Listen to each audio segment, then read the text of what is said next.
দিনাজপুরের বাজারে উঠতে শুরু করেছে রসালো লিচু।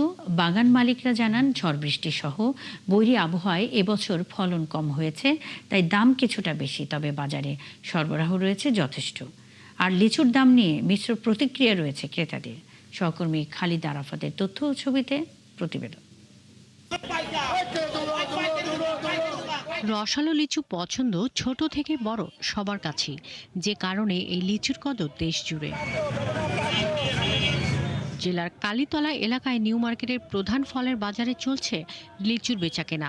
ক্রেতাদের অনেকে মনে করছেন দাম কিছুটা বেশি। আসলে সাধারণ ক্রেতাদের নাগালের মধ্যে না। আমি বোম্বাইটা নিলাম 240, আর বেদানাটা নিলাম 600 টাকা। 500 করে নিলাম একটা, আর ওই 250 করে নিলাম একটা। বিক্রেতারা জানান, এবছর ফলন কিছুটা কম হওয়ায় দাম একটু বেশি।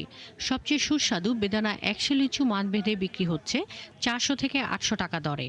আকারের জন্য বিখ্যাত চায়না ট্রি জাতের দাম সবচেয়ে বেশি। এর 100 লিচু বিক্রি হচ্ছে 1200 থেকে 1800 টাকায়। এছাড়া বোম্বাই সহ অন্যান্য জাতের লিচু 200 থেকে 400 টাকায় বিক্রি হচ্ছে।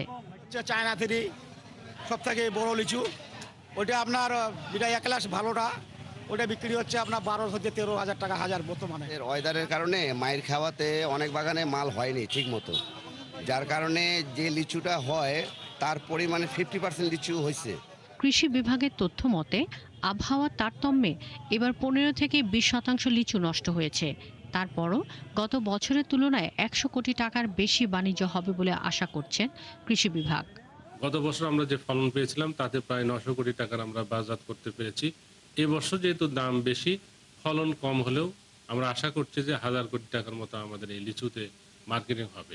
এখন পর্যন্ত এটির বাজারে যে ভোক্তাদের চাহিদা এবং সারা দেশে যে এটির সমাদৃত, সেটিকে লক্ষ্য করেই আমাদের বাগান মালিক এবং লিচু চাষিরা তারা কিন্তু তাদের যে উৎপাদিত এই লিচুটি বাজারে সরবরাহ করা শুরু করছে।